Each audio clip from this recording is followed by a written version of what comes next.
जय गोगा महाराज। नमस्कार दर्शकों, मैं दशरथ भाई ज्योतिषाचार्य वास्तुशास्त्री। अब हम हमारे जो ये वीडियो की सीरीज जो चल रही है, तो पहले जो हमने वास्तुशास्त्र की सीरीज चलाई थी, उसके पहले हमने जन्म कुंडली देखने की सीरीज चलाई थी। अब हम एक नई सीरीज चालू कर रहे हैं, हस्तरेखा शास्त्र।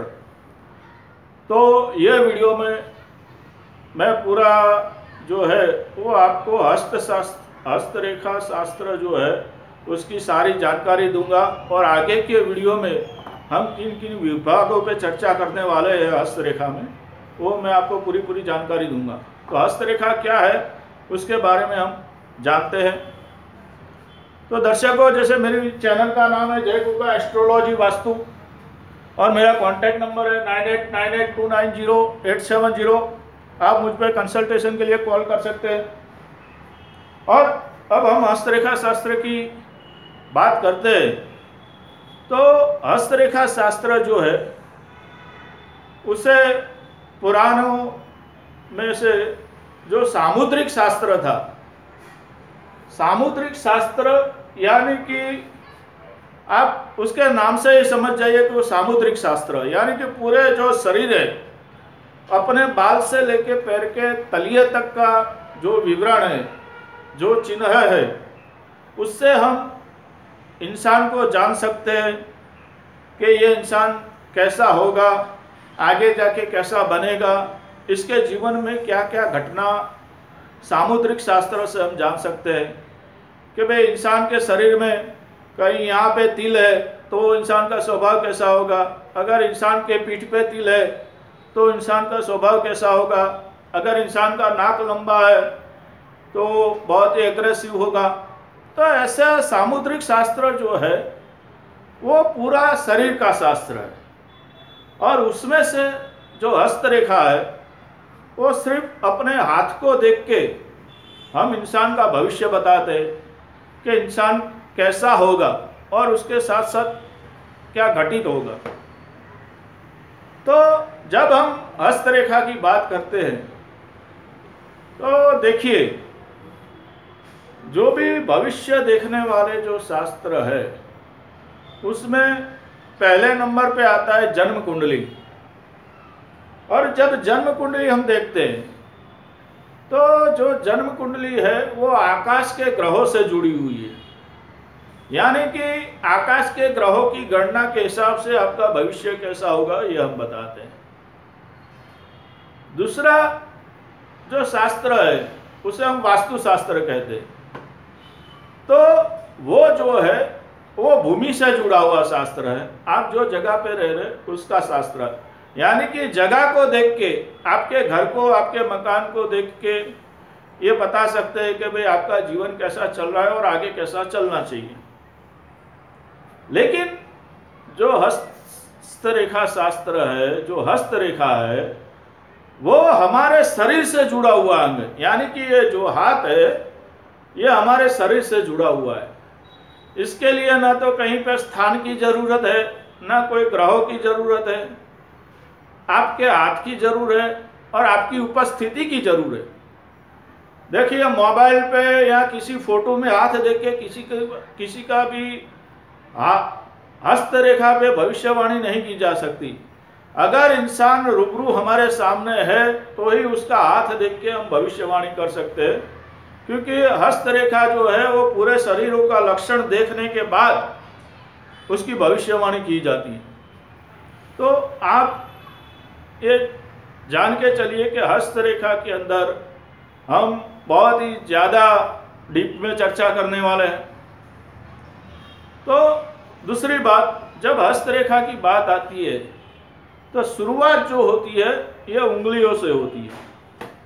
देखिए, ये जो हमारी जो उंगलियां है, यानी कि हस्तरेखा के अंदर जो सबसे महत्वपूर्ण जो पार्ट है जिसे देखना चाहिए, लेकिन हम क्या देख रहे हैं, हमारी जन्म रेखा बताइए, हमारी भाग्य रेखा बताइए, लेकिन आपकी भाग्य रेखा से पहले, आपकी जीवन रेखा से पहले, आपकी हृदय रेखा से पहले, आपकी लगन रेखा से पहले उंगली आती है क्यों? और ये हमारा देखिए, उंगली के बिना ना कोई काम हो सकता है, ना कोई दाम हो सकता है। और उंगली को हमारे शास्त्रों में इतना महत्व दिया गया है कि उंगली पे पूरी दुनिया टिकी हुई है। और भगवान ने भी कहा है, भगवान श्री कृष्ण ने हमें एक इशारा किया था कि उंगली का कितना महत्व है। देखिए, भगवान श्री कृष्ण ने ये अपनी जो सबसे छोटी उंगली है उस पे पूरा गोवर्धन पहाड़ उठा लिया था। यानी कि बाल लीलाओं में भी भगवान ने उंगली का सहारा लिया था। यानी कि गोवर्धन पहाड़ क्या है? वो एक लीला है। लेकिन जो ये टचली उंगली जो है, जो सबसे छोटी उंगली, कनिष्ठ का उंगली जो है, यानी कि भगवान ने पूरे गांव को, पूरे गोकुल को उससे बचा लिया था।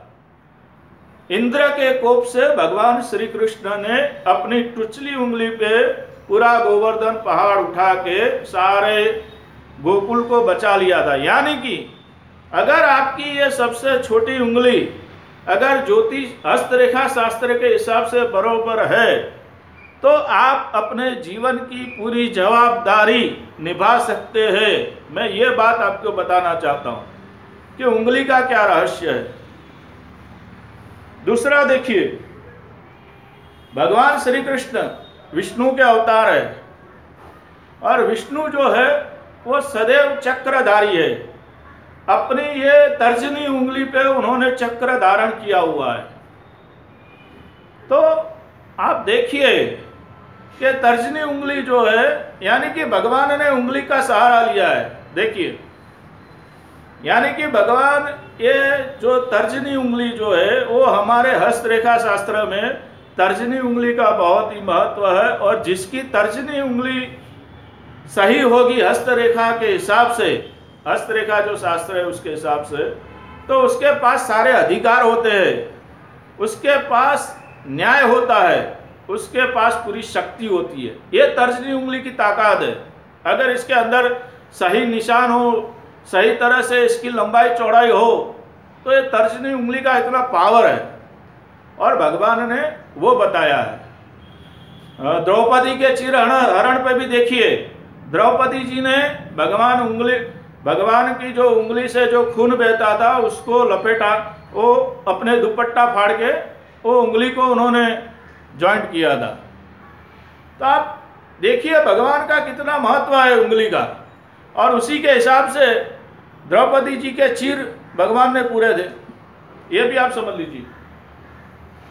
तो मैं आपको उंगली का महत्व बता रहा हूं कि हस्तरेखा के भी अंदर उंगलियों का कितना महत्व है, अंगूठे का कितना महत्व है, और उसके बाद जो आता है वो रेखाओं का और हाथ का महत्व आता है। सबसे ज्यादा महत्व जो है उंगलियों का है, समझ लीजिए। ये जो उंगलियां है, ये समझ लीजिए कि आज के ज़माने में अगर हम देखने जाए तो जैसे ये मोबाइल है, आज के ज़माने में जैसे ये मोबाइल है, तो मोबाइल के अंदर भी टावर आता है। अगर टावर नहीं होगा तो ये मोबाइल कोई काम का नहीं है। उसी तरह से ये हमारे हाथ का, हमारे शरीर का ये जो उंगलियां है वो रिसीवर है। वो ब्रह्मांड से एनर्जी कैचअप करती है और फिर पूरे शरीर में डेवलप करती है। ये नए जमाने की सोच के हिसाब से मैं आपको कह रहा हूं कि हमें किस तरह से देखना चाहिए। मैंने ये आपको मोबाइल टावर का उदाहरण दिया। और जो अंगूठा है वो समझ लीजिए कि ये टावरों का पूरा, यानी कि सैटेलाइट, यानी कि सर्वर जो है वो अंगूठा है, बरोबर। क्योंकि ये हाथ तो कोई काम करता नहीं, जो काम करता है ये उंगली और अंगूठा ही करता है। इसीलिए महाभारत के अंदर एकलव्य का अंगूठा द्रोणाचार्य ने मांग लिया था। द्रोणाचार्य ने एकलव्य जी का अंगूठा मांगा था, क्योंकि अंगूठे से ही सारी शिक्षा ग्रहण की जाती है, अंगूठे से ही सारे काम होते हैं। ये चार उंगली और अंगूठा मिलता है तभी जाके हाथ बनता है। देखिए, जिसका हाथ मजबूत होता है ना, यानी कि मैं ये हथेली की बात कर रहा हूं कि जिसका हाथ मजबूत होता है वो सेवक होता है, दास होता है। जिसका हाथ मजबूत होता है वो दास होता है। इसका उदाहरण मैं आपको देता हूं कि रामायण के अंदर भगवान हनुमान जी ने पूरा पहाड़ अपने हाथ पे उठाया था, यानी कि वो प्रभु श्री राम के दास है। और भगवान ने टुचली उंगली पे महाभारत में कृष्ण लीला में पहाड़ उठाया था। आप समझ लीजिए, ये उंगली का और हथेली का मैं आपको वर्गीकरण करके बता रहा हूँ कि जिसका हाथ मजबूत होता है वो मजदूर, दास, सेवक होता है, और जिसकी उंगलियां, अंगूठा मजबूत होता है वो राजा होता है। ये आप समझ लीजिए। अब आगे हम चर्चा करेंगे, क्योंकि ये तो हस्तरेखा जो है वो अथाह सागर है। इसके अंदर अगर मैं एक विषय पे भी बोलने जाऊंगा तो पूरा पूरा दिन निकल जाएगा, ऐसी इसकी गाथा है। तो हम अंगूठे से शुरू करते हैं। देखिए, अंगूठा जो है वो इंसान का सबसे बड़ा हथियार है। अगर हस्तरेखा के अंदर अगर आप अंगूठा नहीं देखते तो आप कुछ भी नहीं देखते, इतना समझ लीजिए। क्योंकि अंगूठा जो है वो दो पर्वों में विभाजित है। इसका जो पहला पर्व है वो भी सही साइज में होना चाहिए और दूसरा पर्व भी सही साइज में होना चाहिए, इतना आप समझ लीजिए। अब दूसरी जो है ये हमारी तर्जनी उंगली है, इसकी भी साइज हमेशा जो ये बीच वाली जो मध्यमा उंगली है उसके आधे तक, यानी कि ये जो पहला पर्व है इसके नाखून तक आनी चाहिए, इतना समझ लीजिए। और ये मध्यमा उंगली बहुत लंबी भी नहीं होनी चाहिए। इसका नाखून तर्जनी से ऊपर रहेगा तो चलेगा। मध्यमा उंगली का लंबा होना यानी कि एक गरीबाई की निशानी है, वो भी आप समझ लीजिए। ज़्यादा मध्यमा उंगली लंबी होना वो गरीबाई की निशानी है। और तीसरी जो उंगली है अपने रिंग फिंगर बोलते हैं, सूर्य की उंगली। जो सूर्य की जो उंगली है, अब उसे सूर्य की ही उंगली कहा गया है, रिंग फिंगर। क्यों कहा गया है? क्योंकि सूर्य उगता है, सूर्य के साथ सारे काम होते हैं। यानी कि काम का जो पूरा काम गिनो, कलाकारी गिनो, कार्य गिनो, कार्य क्षेत्र गिनो, वो सब सूर्य की उंगली को दिया गया है। और ये तर्जनी कनिष्ठ का उंगली, वो तो मैंने आपको चर्चा किया है कि कनिष्ठ का उंगली का कितना महत्व है। अगर ये उंगली ज़्यादा लंबी हो तो भी इसका कोई ज़्यादा बहुत ही दूसरा अर्थ निकलता है। यानी कि एक हिसाब से कह लीजिए कि अगर कनिष्ठ का उंगली किसी की ज़्यादा लंबी है तो शॉर्ट में कहूँ तो इंसान भरोसे का पात्र होता नहीं है। अगर उसके अंदर गलत चिन्ह है तो ये कनिष्ठ का उंगली लंबी होना, छोटी होना, वो दुष्प्रभाव की बात हो जाती है। अब दूसरी बात, ये अंगूठे के अंदर अगर ऐसी खड़ी रेखाएं हैं तो बहुत ही अच्छा माना जाएगा। किसी भी जगह पे ऐसी एक या दो अगर खड़ी रेखाएं हैं, ऐसी खड़ी रेखाएं हैं तो बहुत ही वो उंगली को बल देता है, उंगली को अच्छा कहलाया जाता है। अब हम आगे बढ़ते हैं। ये अंगूठे का बताया। ऐसे ही हमारी उंगलियों के पीछे जो नाखून है, वैसे ना हो जाए, उंगलियों के पीछे जो नाखून है वो ऐसे अगर वाइट होते हैं, बहुत ही पीले या काले धब्बे वाले होते हैं, तो वो भी बरोबर नहीं है। वो पूरे सफ़ेद एकदम गुलाबी रंग के अगर नाखून है तो ही वो अच्छा महत्व देंगे। अच्छा, नाखून चौरस होने चाहिए, लंबचौरस होने चाहिए, बहुत ही छोटे नहीं होने चाहिए, इसका भी महत्व है। ये जो है मैं हमको क्या है कि हस्तरेखा का परिचय दिखा रहा हूँ कि हस्तरेखा कैसे देखी जानी चाहिए।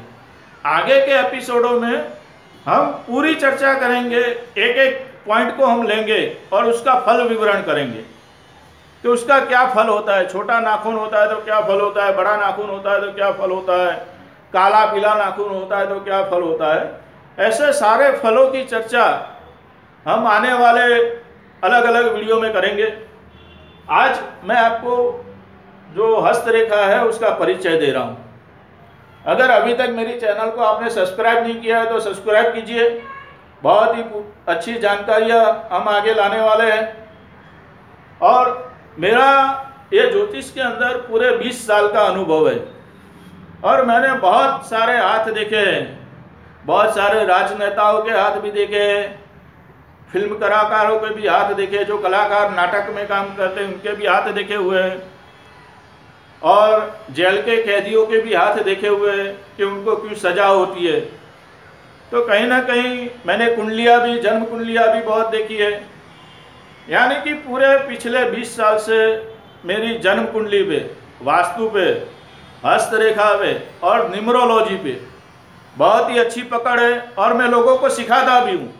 मैं प्राइवेट ट्यूशन भी लेता हूँ, हस्तरेखा सिखाता हूँ, जन्माक्षर कैसे देखना है, जन्म कुंडली कैसे देखनी है वो भी सिखाता हूँ, वास्तु भी सिखाता हूँ। मेरे खुद के क्लासेस भी मैं चलाता हूँ एस्ट्रोलॉजी के, और अलग अलग ऑनलाइन कंपनियों में मैं सेवा भी देता हूँ। ये भी आप समझ लीजिए। अब जैसे आगे चर्चा करते हैं तो ये उंगलियों की बात हो गई, अंगूठे की बात हो गई। अब इसके बाद आते हैं कि ये आगे का भाग तो देख लिया हमने, अब इसके पीछे का भी भाग हमको देखना है।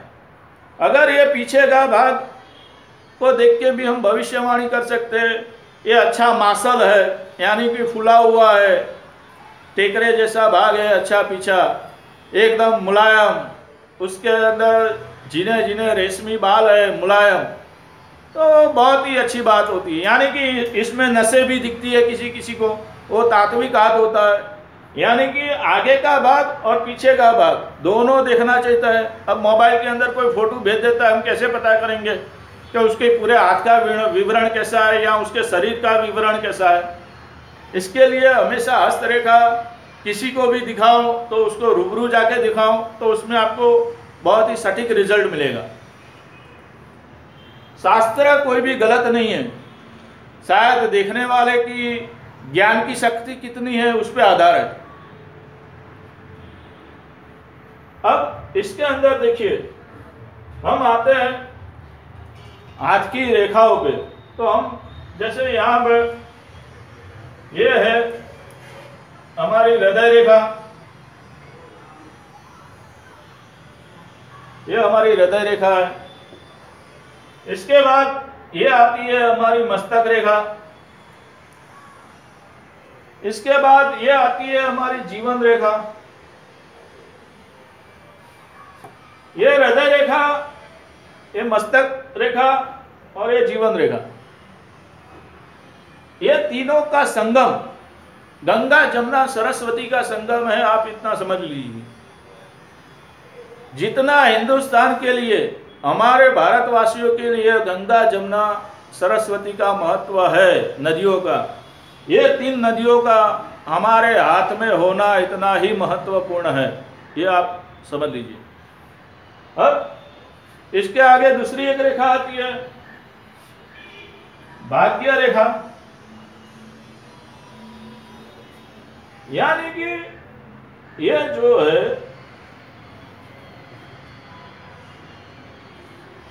ये 4 रेखाएं जो है वो महत्वपूर्ण रेखाएं हैं।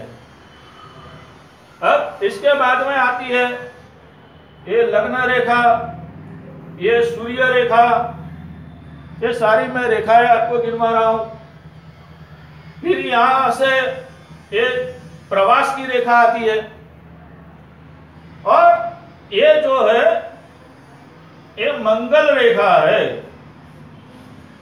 ये जीवन रेखा के बाजू में जो है वो मंगल रेखा आती है, किसी किसी के हाथ में होती है, बहुत ही नसीब वाले लोग होते हैं जिनको ये मंगल रेखा अक्खी होती है और अच्छी होती है, यानी कि समझ लीजिए कि उनकी लॉटरी लग गई, कहीं ना कहीं कैसे न कैसे भगवान कृष्ण सुदामा को जैसे आधी रात में आके खड़े हो जाते हैं, ऐसे ही अगर मंगल रेखा आपके हाथ में है तो कहीं ना कहीं से आपका काम निकल जाता है, आपको पता भी नहीं चलता है। ऐसा ये मंगल रेखा का है। और जैसे मैंने बताया था, ऐसी रेखा है, तो ऐसी रेखा ये शुक्र का क्षेत्र है, ये शुक्र महाराज का क्षेत्र है। और शुक्र महाराज के क्षेत्र में हमेशा ऐसी खड़ी रेखा होगी तो ही शुक्र का क्षेत्र बहुत ही अच्छा गिना जाएगा। आप ये समझ लीजिए, अगर शुक्र के क्षेत्र में खड़ी रेखा है तो आपके लिए सोने पे सुहागा है। तो यह हो गई रेखाओं की जानकारी। और देखिए, अब यहां से जो कुदरत का जो प्रवाह आता है, वो प्रवाह, ये उंगलियां जो है वो टावर कैचअप करती है। जो कुदरत का जो नेचुरल प्रवाह होता है, वो प्रवाह यहाँ आता है और यहाँ से फिर ये डिवाइड होके पूरे अपने शरीर में आगे निकलता है। तो यहाँ से ये प्रवाह डिवाइड होके यहाँ पे ये गुरु महाराज का पर्वत है, गुरु महाराज का क्षेत्र है। फिर ये शनि महाराज का क्षेत्र है, फिर ये सूर्य महाराज का क्षेत्र है, फिर ये बुध महाराज का क्षेत्र है। ये सारे क्षेत्रों की हम चर्चा करने वाले हैं आगे आने वाले वीडियो में। फिर यहाँ ये हो गया, फिर ये चंद्र महाराज का क्षेत्र है, ये शुक्र महाराज का क्षेत्र है। और ये जो क्षेत्र है वो मंगल का क्षेत्र है। ये मंगल महाराज के हमारी हथेली में दो क्षेत्र है। ये जो क्षेत्र है, ये जो हथेली का ये भाग वाला जो मंगल का जो क्षेत्र है, वो आपको किसी भी स्पर्धा में विजय बनाता है, आपको शौर्य शक्ति देता है, आपको साहस देता है। जिसकी हथेली यहां से यूं फूली हुई होती है, वो इंसान साहसी होता है, मेहनती होता है। और दूसरा जो मंगल का क्षेत्र है वो यहाँ बीच में आता है। ये पूरा बीच वाला जो है मंगल का क्षेत्र है। अगर ये मैदान, ये हथेली का मैदान अगर चौड़ा है तो इंसान के पास भरपूर प्रॉपर्टी होती है, माल मिल्कत होती है, वो कभी खाली नहीं होता है। लेकिन उसके साथ साथ दूसरी रेखाएं है, ऐसे उंगली है, वो सब देखने के बाद इसका प्रिडिक्शन होता है। तो ये मंगल का मैदान आ गया। अब सबसे बड़े दो डॉन बचे हैं, जिसे हम राहु और केतु कहते हैं। तो यहाँ जो ये मस्तक रेखा है और जो शनि महाराज है, ये क्षेत्र जो है यहाँ राहु का क्षेत्र आता है, ये राहु का क्षेत्र है। और ये जो हमारे जो मणिबंध बोलते हैं, इसके जो ऊपर का जो क्षेत्र है वो केतु महाराज का क्षेत्र है। देखिए, राहु और केतु का क्षेत्र, इसके अंदर मैं आपको एक राज की बात बता देता हूं कि अगर राहु के क्षेत्र पे आपकी जीवन रेखा पे अगर त्रिकोण है, ऐसे त्रिकोण का चिन्ह है, तो वो इंसान जो है कुछ भी जुगाड़ करके अपना काम निकलवा लेता है। यानी कि वो मिट्टी को भी बाजार में जाके बेच आ सकता है। ऐसा वो राहु के क्षेत्र का त्रिकोण काम करता है। और अगर ये केतु के क्षेत्र पे अगर त्रिकोण है तो उसको जीवन में जो है वारसागत संपत्ति या लॉटरी मिल सकती है अगर दूसरे स्थान अच्छे है तो, लेकिन मिलती है। और ये विदेश, तो यहाँ पे ये जो नेचुरल पावर है, जो कुदरती जो ऊर्जा है जिसे हम ग्रहण कर रहे हैं, अलग अलग ग्रहों की जो ऊर्जा है जो हम ग्रहण कर रहे हैं, वो पूरी उंगलियों से होती हुई ये अंगूठे से होती हुई ये मणिबंध तक आती है, और ये मणिबंध से पूरे हमारे शरीर में जाती है। अब मणिबंध जो है, ऐसी 3 लाइनें, अगर मणिबंध के अंदर आपकी 1 लाइन है तो आप स्वस्थ हो, अगर 2 लाइनें हैं तो आप सुखी हो, और 3 लाइनें हैं अक्खी मस्त यूं जाली वाली, यूं मस्त यूं दोरे हुए सोने की चैन जैसी अगर मणिबंध की रेखाएं आपकी दिखती है पूरे हाथ में, तो समझ लीजिए अगर 3 रेखाएं पूरी है तो आप राजा हो, यानी कि राजा जैसा सुख भोग रहे हो, ये बात समझ लीजिए। और यहाँ पे सूर्य जो रेखा मैंने बताई, तो यहाँ पे ये जो लंबी उंगली, जो मध्यमा जो उंगली जो मैंने बताई, वहां पे भी 1-2 रेखाएं होती है, और जिसे हम शनि रेखा कहते हैं। पूरे जीवन का आधार जो है वो ये शनि रेखा पे है। अगर आपके हाथ में सूर्य रेखा नहीं है, भाग्य रेखा नहीं है, लेकिन अगर यहाँ पे शनि रेखाएं अच्छी हुई है, ये हृदय रेखा से या मस्तक रेखा से ऊपर अगर शनि रेखाएं अच्छी है, तो समझ लीजिए कि आपका बुढ़ापा सुख शांति से आराम से जाएगा, और आपके पास पैसों की कभी कमी नहीं होगी अगर शनि रेखा अच्छी है तो। बस शर्त एक है कि ये शनि रेखा जो है ये उंगली में नहीं जानी चाहिए, ये जो शनि रेखा है ये उंगली में नहीं जानी चाहिए, तभी आपके पास पैसा होगा। नहीं तो क्या होगा, पैसा तो आएगा लेकिन आप का पैसा जैसे शेयर बाजार में है, कहीं पे लगाया हुआ है तो डूब जाएगा। तो दर्शकों, इसके अंदर दूसरा जो है, ये हथेली के अंदर काला तिल आता है, ऐसे काले टपके आते हैं, दूसरे वाइट डॉट होते हैं। तो काले और वाइट डॉट बहुत ही बुरी निशानी है। हथेली हमेशा आपकी गुलाबी होनी चाहिए, लाल होनी चाहिए, तो ही वो हथेली अच्छा रिजल्ट देती है, ये भी आप समझ लीजिए। इसके अंदर जो दूसरी निशानियां होती है, त्रिकोण है, स्वस्तिक है, ये सब निशानियां अच्छी है। दूसरे ऐसे झाड़ू जैसी निशानी वो अच्छी नहीं मानी जाती, ऐसे झाड़ू टाइप, पूछ टाइप, ऐसा छोटे छोटे बाल होते हैं, तो ये सारी निशानियां एकदम बेकार है। यानी कि ये सारी जो है वो प्रभाव रेखा है, जो ऐसे ऐसे जो हाथ में काटती है वो सारी बुरी रेखा है। उसके बारे में भी हम अगले वीडियो में आगे चर्चा करेंगे क्या है। दूसरा, यहाँ हमने गुरु पर्वत देखा, हृदय रेखा देखा, मस्तक रेखा देखा, नाखूनों का कलर भी कैसा होना चाहिए, पीछे का भाग भी कैसा होना चाहिए, ये सब भी हमने देख लिया।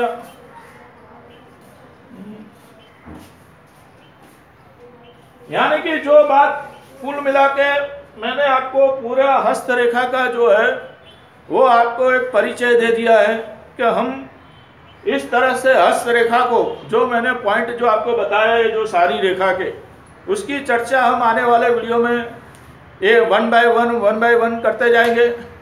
तो दर्शकों, अभी तक अगर मेरे चैनल को आपने सब्सक्राइब नहीं किया तो सब्सक्राइब कीजिए, पहली बार देख रहे हैं तो, और मेरे वीडियो को ज़्यादा से ज़्यादा शेयर कीजिए।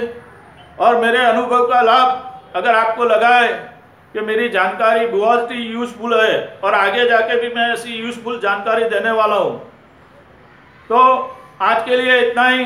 जय गोगा महाराज।